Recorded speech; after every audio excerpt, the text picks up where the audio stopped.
So you may have been wondering where I've been this election season. Uh, the last election, I was very vocal. I did interviews with people from opposing sides, and it felt very productive.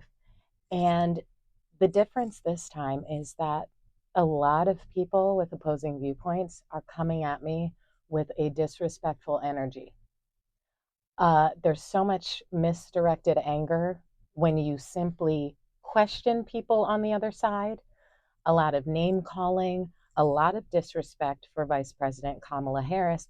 And to be clear, as someone with a unique name, if we can learn how to say Schwarzenegger, we can learn how to pronounce Vice President Kamala Harris's name. And the thing is, she has been vice president for how long now? Y'all know how to pronounce her name, but you're being disrespectful. And as someone with a unique name, it is the utmost disrespect. And moving forward, if I'm talking to you and you mispronounce her name, I'm going to start mispronouncing your name because it's childish. And also, you're basically saying that you get to determine what her label is. You get to determine the pronunciation of her name. Some of the very people who fight for the rights of people to define themselves according to what gender identity they have, what sexuality they are, some of you same people are choosing to mispronounce her name. Like the cognitive dissonance is mind blowing. And also, it's fascinating to me that women and Black men are either voting for Trump, not voting, or are voting third party. And it's like you're cutting off your nose to spite your face. I really am curious as to how you think you're going to function in Trump's America. If you vote third party or you don't vote for Vice President Harris, what do you think the world's going to be like for this next 4 years? I keep hearing people say they want to teach her a lesson, they want to teach the Democrats a lesson, but you don't understand, or you seem to be in denial of the fact that Trump has said what he's going to do. He's literally already stirred up his followers so much that you have armed militia people roaming around disaster areas to the point that they've literally temporarily shut down FEMA for safety fears, for safety concerns. All of this misinformation is not only putting people at risk physically, but it's also keeping people who need the aid that FEMA is there to provide. They are keeping them from getting the help they need because of Trump's misinformation. Also, a lot of y'all that are saying that you're not going to vote for VP Harris, what do you think Trump's going to do to you? He's basically said anyone not voting for him is subject to violence. He has been spouting all of these ideas about what he would like to do to people who protest.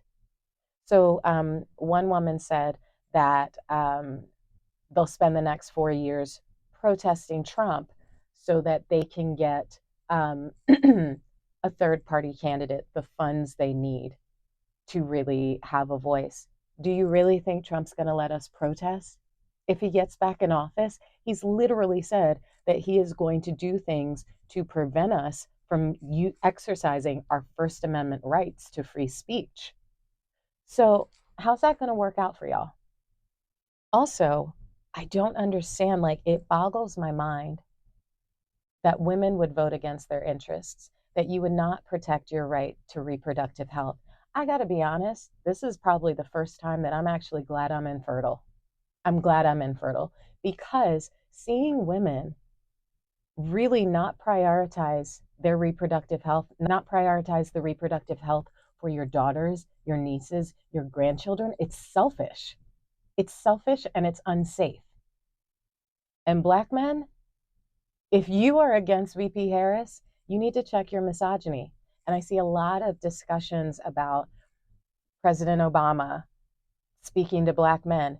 If Black men can't check other Black men, then who can check you? And here's the thing, that man literally does not support you, does not like you. He is not for you.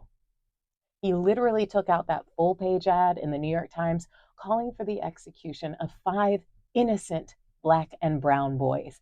And you want to bring that man back to office for another stimmy check, or because you don't like the idea of having a woman in charge of you? That's going to be the least of your worries if you don't vote, and if you don't vote for VP Harris. Here's the thing: criticize the administration. But also, what y'all need to remember, I don't know why nobody paid attention to social studies or government studies in elementary and junior high, because VP Harris can only do what President Biden has her do. She does not get to go off and just make policy on her own. When she is elected president, that's a different story. Absolutely hold her accountable. Absolutely protest. Absolutely call her out if she is not doing her job as president. But right now, she is not president. Whatever President Biden decides to do, however he decides to move, her literal job is to support him. So stop with all of this misinformation. Before you post a video making accusations of what VP Harris has done and hasn't done, maybe Google how the government works. The president doesn't have complete power. There's Congress and there's the Senate.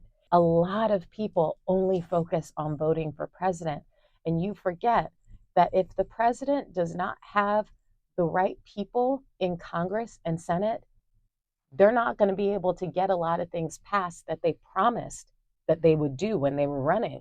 So it's up to us to make sure that we vote blue when it comes to all of these other races, the Senate races, congressional races, the judicial races, the sheriff elections. Like, it's all connected. It's all connected, and we are all connected. And I'm saying to you as a Black woman, if you do not vote for VP Harris, I actually don't have anything else to say to you. I do not want to have conversation with you one-on-one, because you're basically telling me that you are willing to put my physical health at risk by being a woman, and also by being a Black person, and also by being someone who speaks out. You're putting that at risk because you want to teach Democrats a lesson. It's not going to matter if Trump gets in office. You are willing to sacrifice other people to make a point. And your point is going to put us in the hands of a man who lies constantly and is putting America at risk. We are a laughing stock. We are literally a laughing stock. This man literally sent COVID tests to Putin. He sent that to Putin when we in America were scrambling to get our hands on them. So yeah, that's why I didn't want to have I didn't want to have interviews, because I not only couldn't get through a conversation with third party voters or Trump voters without them insulting me or coming at me with anger when I'm simply trying to understand your point of view. For my mental health, I had to disengage. I had to start doing larger messages, because this one-on-one stuff, it's misdirected anger. And a lot of people saying, well, they're both terrible. You cannot equate a woman who is incredibly qualified for the position with the experience with a real estate mogul, a racist man who was taken to court for not renting to Black people. And a lot of y'all that are supporting him would never even be allowed on one of his properties. Also, for my Christians who think that Trump is the chosen one, it is fascinating, absolutely fascinating to me. And I'm also including Christians who don't want to get involved in politics, because you also have a responsibility to love your fellow man. And there is somebody who is literally attacking people, threatening their safety, and you just don't want to get involved in politics. Don't you realize that you've been conditioned to think that not getting involved in politics is the godly way? A lot of your pastors are influencing your thoughts and your mindset about politics.